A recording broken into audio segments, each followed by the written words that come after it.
مهرجان اول اوت هو الفولو اب لمهرجان اول ان، وزي السنه اللي فاتت الفتره الزمنيه ما بين المهرجانين هي اسبوعين بس، لكن الاي دبليو قدرت ان هي تتخطى العقبه دي بذكاء بان هي قدمت لنا مباريات خطوط السيناريوهات بتاعتها كان بيتجهز لها من قبل كده، وعلى الرغم ان ده ما كانش في كل مباريات المهرجان ولكن المعظم كان بالشكل ده. فهل المهرجان نفسه بقى كان كويس؟ تعالوا لما اقول لكم. مهرجان اول اوت خلاص خلص وجاي الوقت عشان نبص عليه ونشوف كان فيه كويس عشان نديله بلس وكان فيه وحش عشان نديله ماينس. اهلا بيكم، معكم محمود اسامه قناه ايجيبشن نيرد، ودي مراجعه مهرجان اي دبليو اول اوت.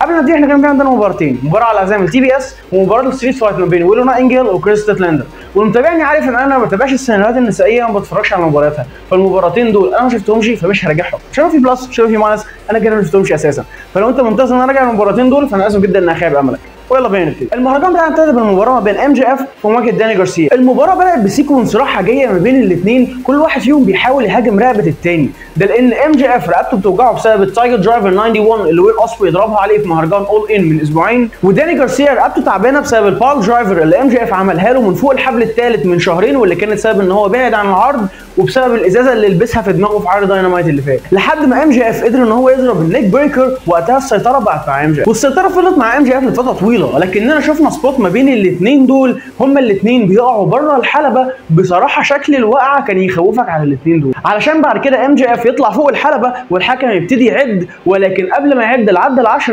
داني جارسيا يرجع تاني للحلبه علشان يدخلوا بعد كده في سترايكنج سيكونس تفوق فيها داني جارسيا الى جانب ان هو قدر يعمل تويستد نيك بريكر على ام جي اف 3 مرات، والسيطره فضلت مع داني جارسيا لحد ما ام جي اف قدر ان هو يضرب الباور باك بامب على ركبته، وقتها السيطره رجعت تاني لام جي اف، علشان بعد كده السيطره تبقى مكمله راحه جايه ما بين الاثنين فيها داني جارسيا قدر ان هو يضرب دايفنج دي دي تي على ام جي اف علشان ام جي اف يردها له بباناما سان رايز، علشان بعد كده الاثنين يخشوا في تكنيكال سيكونس بصراحه كانت جميله جدا. ام جي اف قدر ان هو يعمل فيها سبمشن لوك على داني جارسيا، انا بصراحه ما كنتش عارف هي ممكن تتفك ازاي، لكن في مواجهه واحد كان رينج اوف اونر بيور تشامبيون مرتين قبل كده بالتاكيد قدر ان هو يلمس الحبل ويكسر السبمشن، عشان بعد كده داني جارسيا يقفل الجيلاتين. وقتها الحكم كان بيرفع ايد ام جي اف، ولو كانت وقعت كان داني جارسيا كسب المباراه، ولكنها قبل ما تقع وهي في نص الطريق داني جارسيا منعها من انها تقع عشان يضرب البايل درايفر ويعد على ام جي اف 1 2، لكن ام جي اف كسر العد بعد 2، ودي كانت اكبر غلطه لداني جارسيا في المباراه دي، لان هو كان ممكن يكسب المباراه بالفعل،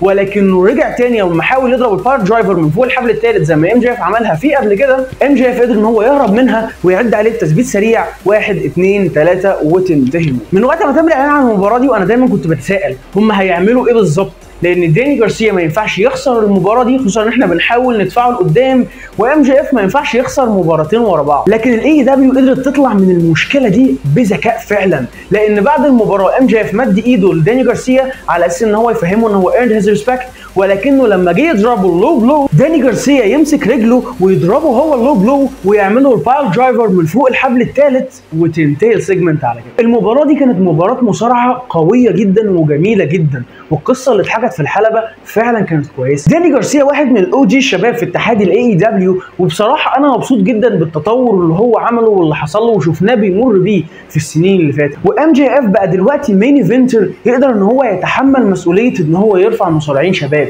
ودي حاجه كويسه جدا. لكن ايا كان العداوه دي بعيده كل البعد عن انها تكون انتهت، فهنشوف اللي هيحصل بعد كده وهنعرف. المباراه دي كانت قويه جدا من البدايه الى النهايه، وانا استمتعت بكل اللي فيها، فعلشان كده انا هدلو. المباراه اللي بعد كده كانت على حزامه التاج تيم ما بين البلاكبول كومبا كلاب متمثله في كلوزي كاستنيولي وويلر يودا في مواجهه الاليت متمثله في اليانج بوكس. المباراه بدات بسيطره تامه من البلاكبول كومبا كلاب على نيكولاس جاكسون، وعلى الرغم من ان هو عمل سبوت على الاثنين في نفس الوقت كانت جميله جدا، ولكنهم بسرعه رجعوا تاني سيطره على الموضوع، والسيطره فضلت معاهم لحد ما اليانج بوكس قدروا ان هم يستخدموا التاج تيم مانوفرز اللي هم متعودين يستخدموها علشان يسيطروا هم على الموضوع، والسيطره فضلت مع اليانج بوكس لحد ما اتعمل سيكونس ما بين اليانج بوكس وويلر يودا بصراحه كانت جميله جدا، علشان بعد كده كلودي كاستنيولي ياخد الهوت تاج ويدخل الحلبه يكنس اليانج بوكس جوه الحلبه وبره الحلبه بالابر كات. وهنا كان في سبوت جميله جدا البلاكبول كومبا كلاب حدفوا فيها نيكولاس جاكسون على ماسي جاكسون، بصراحه التايمنج فيها كان ممتاز، لكن بعد كده اليانج بوكس بسرعه كتروا على ويلر يودا عشان السيطره ترجع تاني معاهم، لكن مع الوقت كلوزي كاستنيولي قدر يرجع تاني للحلبه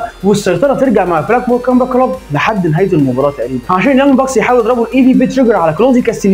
ولكنه يمسك رجليهم هما الاثنين ويعمل لهم دبل سوبلكس عليهم هما الاثنين، فلما كلودي كاستنيولي وويلر ريدو حاولوا ان هم يعملوا الفينشر بتاعهم. نيكولاس جاكسون رفع ركبته الاثنين علشان ويلر ريدو يقع عليها، ونيكولاس جاكسون يعطي كلودي كاستنيولي، وماسي جاكسون يعد بتثبيت سريع 1 2 3 وتنتهي. المباراه دي واحده من المباريات اللي جت من الهوا تقريبا، ما كانش فيه تجهيز ليها باي شكل من الاشكال، ولكنها كمباراه تاج تيم فهي كانت مباراه تاج تيم جميله جدا وقويه جدا كعاده مباريات التاج تيم في اتحاد الاي دبليو اساسا. فالمباراه دي كانت جميله جدا وانا شخصيا عجبتني، فعلشان كده انا هديلها بلس. ولكن دلوقتي انا في عندي مشكله مع المباراه دي، هو ان المباراه دي والمباراه الثانيه على التوالي تنتهي بتثبيت سريع. فانت لو كنت عايز تستخدم النهايه دي مرتين في المهرجان كنت تبعد المباراتين عن بعض، لاني لما بشوفها بالشكل ده بتفكرني بايام سودا عشتها مع اتحاد الدبليو دبليو اي، فعلشان كده انا لازم هدي معاك. المباراه اللي بعد كده كانت المباراه اللي هزام الانترناشونال تشامبيونشيب ما بين باك في مواجهه الروج اساسن والاوسبري. طبعا بعد الاسمين اللي انا قلتهم دول كان واضح جدا ان المباراه بدات سريعه جدا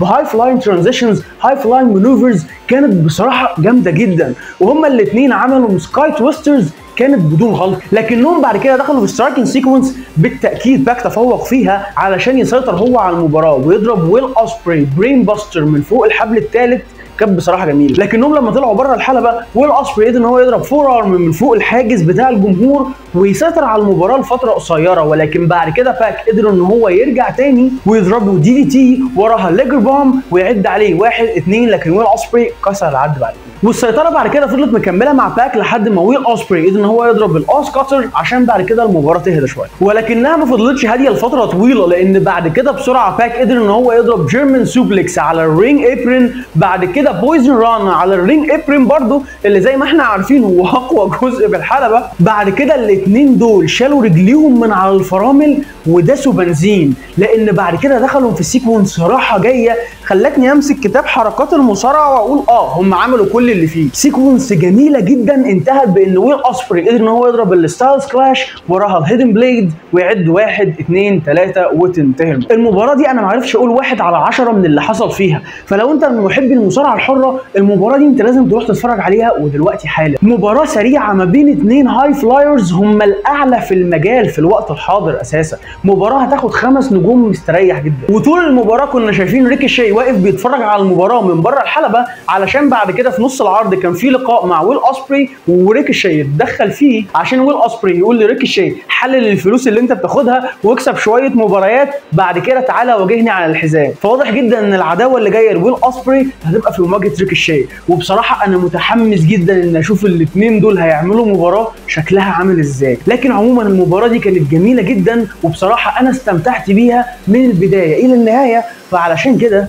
انا هديلها. بعد كده كان عندنا مباراه الفيتال فور واي على حساب الكونتيننت كلاسيك ما بين مارك بريسكو، اورنج كاسدي، كانوسكي تاكاشتا والرين ميكر كازوتشيكا اوكادا. المباراه بدات بمواجهه ما بين اوكادا وتاكاشتا، اورنج كاسدي اتدخل فيها علشان يواجه هو اوكادا، ولما اوكادا تفوق عليه مارك بريسكو دخل الحلبه علشان يواجه هو اوكادا، ومارك بريسكو فضل في الحلبه الفتره واجه فيها برضه تاكاشتا لحد ما اورنج كاسدي قدر ان هو يرجع تاني للحلبه. وبما ان اورنج كاسدي ومارك بريسكو من فريق كونجلومريشن فهم سيطروا على المباراه كتاج تيم، لحد ما بدات سيكونس عباره عن ان كل اللي في الحلبه بيضربوا فيرتشوال سوبلكس على بعض ما عدا اورنج كاسدي يا عيني كل ما يحاول يضربها على حد تتعكس عليه، لحد ما في النهايه قدر ان هو يضرب ستاند اب مليونير، بعد كده يضرب الفيرتشوال سوبلكس على تاكاشتا. ومن هنا المواجهات فضلت رايحه جايه ما بين الاربع لاعبين، لكنها في النهايه انتهت ما بين تاكاشتا واوكادا. والمواجهه ما بين الاثنين دول بصراحه كانت تحفه لحد ما تاكاشتا قدر ان هو يستخدم اكتر حركه ملهاش اي لازمه في المصارعه الحره، البلو ساندر بوم. وقتها اوكادا خرج من الحلبه ودخل اورنج كاسدي علشان تاكاشتا يتفوق عليه ويعمل له سوبر بلكس من فوق الحبل الثالث. وقتها مارك بريسكو استغل الفرصه وضرب تاكاشتا في روجي بو ويعد عليه 1 2، لكن اوكادا رجع تاني للحلبه وكسر العد. بعد كده ابتدى الميهم في المباراه اللي فيه كل لاعب بيطلع وبيضرب التاني حركه. كان بطل الجزء ده بالكامل هو بالتاكيد تاكاشتا، علشان بعد كده يبتدي تسلسل النهايه ده ان كازوشيكا اوكادا رجع تاني للحلبه وضرب الرين ميكر على مارك بريسكو واورنج كاسدي وعدى على اورنج كاسدي 1 2 3 وتنتهي المباراه. المباراه دي انا ما عرفتش اوفيها حقها في الوصف باي باي شكل من الاشكال، لان انا بحاول اوصف مباراه فيها 4 من افضل المؤديين دلوقتي. لكن اوكادا كسب المباراه عن استحقاق كعاده كل مباريات الكونتيننتال كلاسيك اساسا، وبصراحه انا لسه مش عارف مين اللي ممكن يكسبه وياخده منه. وانا فاهم ان المباراه دي تحس ان مكانها ما كانش المفروض يبقى المهرجان ده، ولكن انا شايف ان توقيتها كان مثالي علشان يجهزك للي هيجي بعد كده. فايا كان المباراه دي كانت جميله جدا وقويه جدا، فعلشان كده انا هديلها. بعد كده كان عندنا المين ايفنت الرسمي للمهرجان، جاك بيري في مواجهه براين دانيلسون على حزام الاي دبليو وورلد هيفي ويت تشامبيونشيب. المباراه بدات بسيكونس تفوق فيها جاك بيري على براين دانيلسون، ولكنها بسرعه اتحولت للتكنيكال سيكونس، وهنا بالتاكيد براين تفوق علشان بعد كده يعمل سبرينج بورد من جوه الحلبه لبره الحلبه على جاك بيري، وكالعاده انا خفت عليه فيها. المباراه رجعت الحلبه تاني والسيطره فضلت مع براين دانيلسون لحد ما جاك بيري قدر ان هو يضربه سوبر كيك وهو بيحاول ينط من على الرينج ابرين، وهنا السيطره بقت مع جاك، والسيطره فضلت مكمله مع جاك بيري لفتره سيطر فيها على براين دانيلسون لحد ما براين دانيلسون قدر ان هو يضرب باك دروب من فوق الحبل الثالث وراها باتر فلاي سوبلكس من الرينج ابرين لبره الحلبه، والسيطره هنا بالتاكيد بقت مع براين دانيلسون، والسيطره فضلت مكمله مع براين لحد ما جاك بيري قدر ان هو يستخدم تكنيكال مانوفر علشان يقفل الاس تي اف على براين دانيلسون، وهنا السيطره رجعت تاني من جاك بيري. لكن لما براين دانيلسون حاول ان هو يرجع تاني للمباراه، جاك بيري سحب الحكم علشان ياخد هو الدروب كيك من براين دانيلسون في الكورنر الحلبه، وهنا اليانج باكس بالتاكيد طلعوا وقدروا ان هم يضربوا براين دانيلسون التي كي درايفر، لكن قبل ما يضربوه الاي في بي تريجر البلاكبول كومبات كلوب طلعوا من الحلبه وطلعوهم بره. وهنا جاك بيري قدر ان هو يرجع تاني للمباراه وقوم الحكم علشان يضرب براين دانيلسون الرايني اللي بدا يستخدمها كفينشر من فتره ويعد عليه 1 2، لكن براين كسر العد بقى علشان بعد كده براين دانيلسون يقدر يقوم ويضربوا سايكو ني ويخشوا هما الاثنين في سترايكنج سيكونس كانت قويه جدا وطويله جدا، انتهت بان براين دانيلسون ضرب السايكو ني للمره الثانيه ويعد على جاك بيري 1 2، لكن جاك بيري كسر العد بقى علشان بعد كده براين دانيلسون يستخدم الهيد كيكس اللي بيستخدمها، بعد كده يضرب السايكو ني للمره الثالثه في حين ان جاك بيري كان رافع ايده ومستسلم له ويعد عليه 1 2 3 وتنتهي. واللي حصل في المباراه دي كان كوم، واللي حصل بعدها كان كوم تاني، ده لان كيل سويتش طلع الحلبه علشان يهاجم براين دانيلسون، وهنا بالتاكيد احنا فاهمين ايه اللي حصل. كريستين كيجي كان طالع بحقيبه الماني ان ذا بانك او مش عارف ايا كانوا مسمينها ايه في الاتحاد دلوقتي، علشان يعمل كاش ان على براين دانيلسون وياخد منه حزام الاي دبليو وورلد هيفي ويت تشامبيونشيب، علشان وقتها اللي يطلع ويقف قصاده هو ومش بس جون ماكسلي، لا ده اعضاء البلاكبول كومبات كلوب بالكامل، حتى باك طلعوا علشان يقفوا في النص ما بين كريستين كيج وبراين دانيلسون ويمنعوه من الكاش ان ده، ولكنهم لما طلعوا فوق الحلبه عشان يحتفلوا معاه اللي حصل بعد كده كلودي كاستانيولي ضرب براين دانيلسون، والفيس اكسبريشن الخاص ببراين دانيلسون في المشهد ده كان يستاهل الاوسكار. وقتها باك كتف ويلر يودا في الحبل، ومارينا شافير طلعت علشان تضرب الامن وتمنعهم ان هم يطلعوا للحلبه، في حين ان جون ماكسلي لف كيس نايلون على رقبه براين دانيلسون وبدا يخنقه. انا بتكلم بجد ما بهزرش، هو كان بيخنقه بالفعل، بل ان الجمهور في الوقت ده في الحلبه كانوا بيقولوا this is murder، دي جريمه قتل، لحد ما براين دانيلسون بالتاكيد اغمى عليه بسبب نقص الاكسجين، وهنا البلاكبول كومبات كلوب بالكامل انسحبوا من الحلبه وما فضلش غير ويلر يودا اللي بالتاكيد جري على المنتور بتاعه علشان يحاول يساعده هو والمسعفين. المباراه دي نقدر بسهوله نقول عليها هي واحده من افضل المباريات الموجوده في المهرجان اللي كان اساسا قوي، ده لان براين دانيلسون ما اعتقدش ان هو في عنده القدره اساسا ان هو يلعب مباراه وحشه، وشخصيه جاك بيري اللي راجع بيها بصراحه جميله جدا. هو هيل ولكنه ما بيهربش، لا ده بيقف وبيواجه وما عندوش اي مشكله ان هو يتحمل العقبات اللي بتحصل قدامه. اما بقى بالنسبه لسيناريو بلاكبول كومبات كلوب وبراين دانيلسون، فانا بصراحه مش عارف هو كان هيعتزل ازاي اساسا من غير ما نشوف السيناريو ده، وانا الموضوع ده ما جاش في بالي خالص غير لما شفت السيناريو بيحصل، لانه واضح جدا ان احنا داخلين على سيناريو عاطفي جدا ما بين براين دانيلسون وجون ماكسلي، الاثنين اللي مع بعض اساسا من وقت ما براين دانيلسون دخل الاتحاد. فدلوقتي انا بقى في عندي اسئله كتير، هو ايه اللي حصل؟ هم ليه عملوا كده؟ هل هم عايزين حزام من الاتحاد؟ ايه هو مصير التريو تشامبيونشيب اللي كلودي كاستانيولي وباك وويلر يودا شايلينها دلوقتي؟ هل ويلر يودا هيفضل مكمل معاهم ولا لا؟ ايه العداوه اللي جايه بعد كده؟ هل هتبقى مع جون ماكسلي ولا ايه الوضع؟ انا بصراحه مش عارف، وده شيء كويس. فهل يا ترى نهايه كارير براين دانيلسون هتكون على ايد واحد من اعضاء بلاكبول كومبات كلوب؟ الله اعلم، ده ان التايم ليميت اللي حطيناه على كارير براين دانيلسون من وقت ما كسب الحزام من الاتحاد بصراحه كان عبقري، لان كلنا عارفين ان عقد براين دانيلسون مع اتحاد الاي دبليو انتهى خلاص، وان هو محتاج عمليه جراحيه في اسرع وقت. ففي كل مباراه براين دانيلسون هيلعبها على الحزام ده احنا هنبقى قاعدين مترقبين وعايزين نعرف هل هو هيكسب ولا هيخسر، لان في اللحظه اللي هيخسر فيها حزام الاتحاد براين دانيلسون هيعتزل اللعب داخل الحلبات. ومن معرفتي ببراين دانيلسون فهو غالبا هيخسر الحزام ده علشان يرفع حد من المصارعين الشباب، وانا هنا بتهيالي لو هراهن على مباراته قصاد داربي الين، جايز علشان كده جون ماكسلي بيحاول ان هو يستدعي داربي الين في عرض داينامايت اللي فات واللي قبله، وهنربط سيناريو بلاك بوك كومباك كلاب بان هو يخسر الحزام بتاعه قصاد داربي الين. فبصراحه انا واثق في اتحاد الاي دبليو وواثق في ان هم هيدونا سيناريو كويس جدا. المباراه دي من البدايه الى النهايه كانت ممتازه، فانا بالتاكيد هديلها بلس. وبعد ما شفنا الاتمتد ميردر في المباراه اللي فاتت النور قطع علشان يرجع لنا تاني على الستيل كيج انسينكتد ماتش اللي ما بين سويرف ستريكلاند وهانجمان ادم بيج اللي الاتحاد سحب ايده منها بالكامل. قبل ما المباراه تبدا سويرف هاجم هانجمان ادم بيج علشان يضربه بره الحلبه والقفص لسه بينزل. في الوقت ده برنس نانا طلع حاجات من تحت الحلبه ودخلها فوق الحلبه عشان يستخدموها داخل المباراه، وكان في هنا سبوت سويرف وهانجمان ادم بيج